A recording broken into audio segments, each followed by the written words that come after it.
So now अब हम बात करने वाले हैं नज़ारा टेक्नोलॉजीज के स्टॉक के ऊपर। और ऐसा क्या है कि नज़ारा टेक्नोलॉजीज आपको अमीर बना सकती है, तो इसके ऊपर डिटेल में बात करेंगे और समझेंगे कि फ्यूचर क्या है नज़ारा टेक्नोलॉजीज का और यहाँ पर क्या करना चाहिए। 633 रुपए की प्राइस है और अगर पूरा चार्ट अगर आप देखें तो आपके बोनस के बाद एडजस्टेड जो प्राइस है उस हिसाब से आपका जो हाई है वो 1675 रुपए है। ये रहा पीक पॉइंट और ये रहा लोअर पॉइंट इस स्टॉक के अंदर।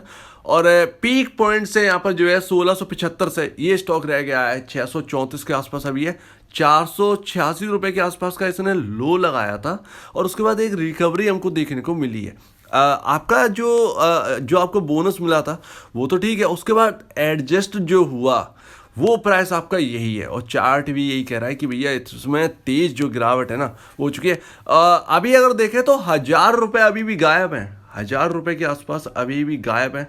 और 1000 रुपये मतलब कवर करेगा तब आपका जो है पूरा लॉस कवर होगा जिन्होंने भी हाई पर खरीद रखा है इस शेयर को। लेकिन मैं बात कर रहा हूँ टेंसेंट होल्डिंग और यहाँ पर जो है उसका मार्केट कैप, ये चाइना कंपनी है, आपने गेम का नाम तो सुना ही होगा पबजी, और इस पबजी में इनका बड़ा रोल है और ये काफ़ी कमाए इससे और इनका मार्केट कैप जो है वो समथिंग 5 लाख करोड़ के आसपास है। चाइना का हांगकांग का बाजार गिरा हुआ है, इस वजह से कहीं ना कहीं आ गया होगा डाउन, लेकिन इसने 5 लाख करोड़ का मार्केट कैप हिट कर दिया था। हालांकि अर्निंग में काफ़ी अंतर है।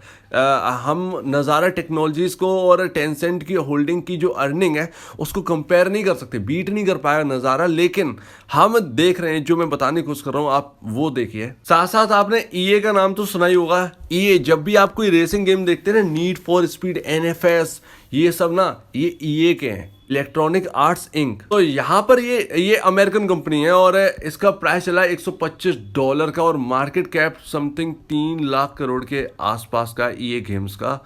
और ये इतना ह्यूज मार्केट कैप जो है अचीव करते हैं क्योंकि इनकी जो अर्निंग है वो मैं अगर आपको बताऊं तो 14,000 करोड़ रुपए यहाँ पर ये पर क्वार्टर ये कमाते हैं, इनकी नेट सेल है। और अपने नज़ारा टेक्नोलॉजीज का जो मार्केट कैप है वो है 4,162 करोड़ रुपए का।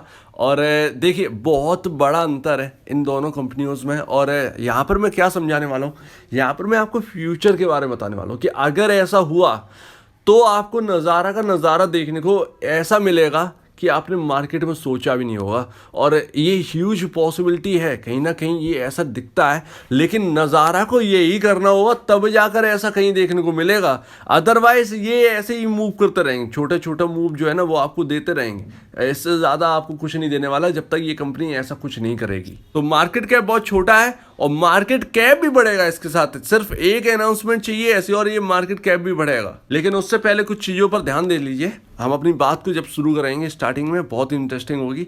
और इसका जो पी रेशियो है वो 146.55 है जो कि इंडस्ट्री पी से काफ़ी ऊपर है। 27.32 है पी रेशियो इंडस्ट्री पी का। और कंपेयर कर लो तो यहाँ पर जो है काफ़ी हाई वैल्यूएशन पर नज़ारा टेक्नोलॉजीज जो है वो ट्रेड कर रहा है। बुक वैल्यू पर शेयर 164.81 है। स्टॉक आपका काम कर रहा है 633 रुपए पर। तो बहुत बड़ा अंतर तो नहीं कहेंगे, लेकिन कहीं ना इतना अंतर तो रहने वाला है ही, इतना अंतर रहने वाला है। मार्केट कैप इतना तो होना ही चाहिए ऐसी कंपनी का। और आप प्रमोटर की होल्डिंग देखिए, यहाँ पर आपका एफआईएस जो है ना वो 10% इस क्वार्टर में होल्ड करते हैं, यानी 2022 मार्च की मैं बात कर रहा हूँ, ये 10.35% होल्ड करते हैं। डीआईआईज यहाँ पर 3.89%। डीआईआईज ने यहाँ पर जो है जो डोमेस्टिक इंस्टीट्यूशनल है ना उन्होंने अपनी स्टेक जो है ना वो बिल्कुल घटा दी है 11.96 से घटाकर 3.89% पर ले आए हैं। लगातार बिकवाली चली है इनकी तरफ से। और अगर हम नॉन इंस्टीट्यूशन यानी रिटेल इन्वेस्टर की बात करें तो सबसे बड़े तो धारक यही है। 66.44% यहाँ पर रिटेल इन्वेस्टर के हाथ में नज़ारा टेक्नोलॉजीज़ का ये एक पूरी कंपनी है। तो ये काफ़ी बड़ी बात हो जाती है कि रिटेल इन्वेस्टर इसको ओन कर रहा है और यहाँ पर ट्रस्ट जो है ना वो जता रहा है। और रिटेल इन्वेस्टर में काफ़ी ज़्यादा मैं एक स्टडी कर रहा था तो मुझे लगता है कि कई इन्वेस्टर जो है ना बटे हुए हैं। कई इन्वेस्टर्स सोच रहे होंगे कि एक ऐसा गेम लाओ जो एडिक्टिव है, जो कि मैं भी कहना चाहता हूँ एक एडिक्टिव गेम की बहुत ज़रूरत है। और यहाँ पर वही चीज़ें जो है ना वो सारी चीज़ें वही चेंज कर देगा। अब बात करते हैं मुद्दे पर। देखिए इलेक्ट्रॉनिक आर्ट आपकी कब बड़ी बनी, जब इन्होंने ऐसे गेम लॉन्च करना स्टार्ट किए, नीड फॉर स्पीड, ये सब जो एडिक्टिव गेम है, रेसिंग की दुनिया, भाई एकदम इन्होंने पैर जमा लिए। मतलब आप नीड फॉर स्पीड अगर एक बार खेलने लगे तो आपको मन नहीं करेगा हटने का। टेंसेंट होल्डिंग, पबजी भैया, पबजी ये भाई कोई नहीं छोड़ पाया, कोई पबजी, एक बात बताइए, कोई छोड़ पाया? ये एडिक्टिव गेम है, ये एडिक्टिव की तौर पे यहाँ पे जो है ध्यान देते हैं ये कंपनियां। और कॉल ऑफ ड्यूटी देखिए, अगर आप देख लीजिए, अगर ये मतलब एक अलगी, एक नेक्स्ट लेवल का गेम है। मतलब पबजी एक साधारण वाला है, लेकिन कॉल ऑफ ड्यूटी जो है ना उसमें एडवांस टेक्नोलॉजी यूज कर रही है। तो मेरा कहना यही है, जब तक नज़ारा टेक्नोलॉजीज पर बहुत ज्यादा फोकस है लोगों का, और इनको ऐसा करना चाहिए, इनको भी एक एडिक्टिव गेम ऐसा बनाना चाहिए। और मैं दावे के साथ कह सकता हूं आप इसे पकड़ नहीं पाएंगे इस शेयर को, और ये शेयर ना किधर भी जा सकता है। सिर्फ एक एडिक्टिव गेम चाहिए, ये मोटू पतलू या पोगो के गेम्स बनाकर इनको कोई बेनिफिट नहीं होने वाला, जब तक ये खुद का अपना जो है ना एक सीरीज कहे या एक कहे एडिक्टिव गेम, ये जब तक नहीं लाते तब तक कुछ नहीं हो सकता। आप मतलब हम सोच भी नहीं सकते, अगर इन्होंने अनाउंसमेंट कर दिया ना कि हम इस तरीके के गेम ला रहे हैं, तो मतलब ये समझिए कि कोई भी फिर दिखेगा नहीं मार्केट के अंदर, सिर्फ एक ही शेयर चल रहा होगा, वो है नज़ारा।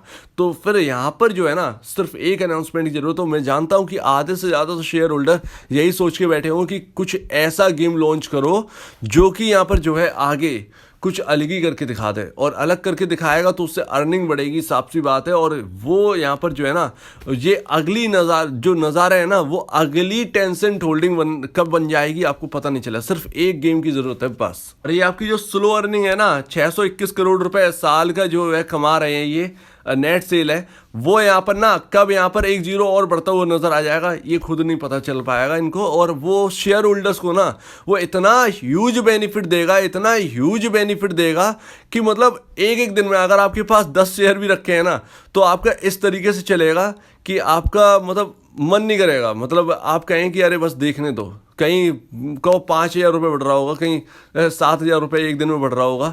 तो मतलब इस तरीके से तो मतलब इंडिया में ना बहुत ज़रूरत है, बहुत ज़्यादा फोकस करें। मैंने इंटरव्यू देखा था एक गेमिंग इंडस्ट्री का, और यहाँ पर वो कह रहे हैं कि हम भी ये बना सकते हैं, लेकिन काफ़ी ज़्यादा कॉस्ट बैठती है। तो नज़ारा को ना ऐसा कुछ काम करना होगा तभी ये आगे बढ़ पाएं। अदरवाइज अगर ये मोटू पतलू जैसा गेम बनाते रहे ना, या भीम जैसा, छोटा भीम जैसा, तो ये कुछ नहीं कर पाएंगे, कुछ नहीं होगा। और बाकी कंपनियां काफ़ी ज़्यादा आगे निकल जाएंगी, तो कुछ नहीं होगा, कुछ नहीं मिलेगा इन गेम बनाने से, जब तक आप कॉल ऑफ ड्यूटी या एडिक्टिव गेम जो है ना वो लॉन्च नहीं करते। और ये स्टॉक महंगा इसलिए भी है क्योंकि यहाँ पर 28 करोड़ रुपए का मात्र प्रॉफिट है, साल का ये प्रॉफिट है 28 करोड़ रुपए का। और इसकी जो आपको जो मार्केट कैप है ना वो 4,000 करोड़ से ऊपर का मिल रहा है। तो ये एक बड़ी प्रॉब्लम की बात है कि ये हाई वैल्यूएशन पर तो बैठे हैं, ये तो क्लियर है, क्योंकि इनकी अर्निंग ना बहुत जबरदस्त नहीं है। तो लेट्स वेट, यहाँ पर जो है कुछ ना कुछ तो करेंगे, ये सोच तो रहे होंगे, ऐसा नहीं है कि कंपनी बैठी हो, ये बस यहाँ पर जो है एक बार अगर ये ऐसा कुछ गेम लेके आते हैं जो कि एडिक्टिव हो, और यहाँ पर जो है कुछ इस तरीके का गेम हो, मतलब ये एक्शन वाला जो है ना, एक्शन गेम्स जो है ना बहुत पसंद आते हैं। तो अगर ये ऐसा लेके आते हैं तो आपका शेयर ना रॉकेट होने वाला है, आप बिलीव नहीं कर सकते। तो बस मतलब अगर आप होल्ड कर रहे हैं तो एक ड्रीम आपका ये भी होगा कि आपके जो कंपनी है वो ऐसा लॉन्च करे। तो मैंने बस आपको बस वही फ्यूचर मैंने आपको दिखाया है कि इलेक्ट्रॉनिक आर्ट्स जो है, टेंसेंट होल्डिंग जो है वो किस तरीके से बढ़ी, मैंने आपको बता दिया। इनके पास बहुत एडिक्टिव गेम्स हैं, और नज़ारा के पास अभी कोई भी एडिक्टिव गेम्स नहीं है। तो नज़ारा अगर लेके आती तो आपका शेयर जो है ना वो रॉकेट, मतलब फ्लाई करता हुआ नजर आएगा। हम और आप अंदाजा भी नहीं लगा सकते। 10,000 तो बहुत छोटी सी बात है, क्योंकि इनके पास शेयर जो है ना मार्केट में वो बहुत कम है, 6 करोड़ शेयर्स हैं। उम्मीद है आपको मेरी बात बहुत अच्छे से समझ में आ गई होगी। हमें एक ज़रूरत है सिर्फ एक ऐसे एडिक्टिव गेम की, और ये स्टॉक ना अलग ही कुछ करके दिखा देगा।